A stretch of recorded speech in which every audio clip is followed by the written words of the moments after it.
Hello, Madam Oli.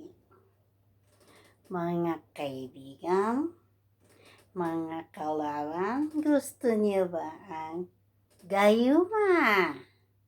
Turuan ko kayo kung paano kayo manggayuma. Gusto niyo talaga? Ito po si Madam Oling sa mga babae at lalaki. Kung sino man dyan ang desperada kagaya ko. Desperado kagaya ng ibang lalaki. Ito po ang aking mahiwagang bula. So, introduce ko po sa inyo ang aking gayuma. Ito po ang aking gayuma.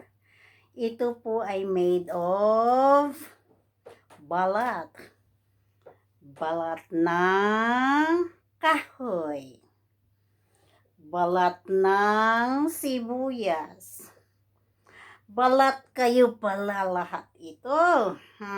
Balat ng lupa. Balat ninuman. Balat ng face na gumagamit ng astringent. Pinangbili ko po lahat ng mga balat ng face nga nagkandakas-kas nga naggamit ng astringent. Okay. Kasi po, talagang mabisa itong aking ginagawa na gayuma. Gayuma. Gayuma. Binili ko ito lahat. Uno tintalapi. Binta ko sa inyo, 2 tintalapi. Okay, turuan ko kayo. Pero bago ang lahat, kailangan ko to orasyonan.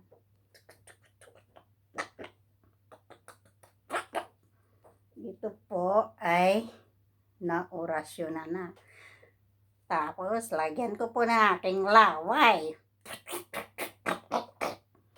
Pero wag ninyo po hugasan o wag ninyo buhusan tubig mainit. Mawala ang kanyang bisa. Naiintindihan nyo?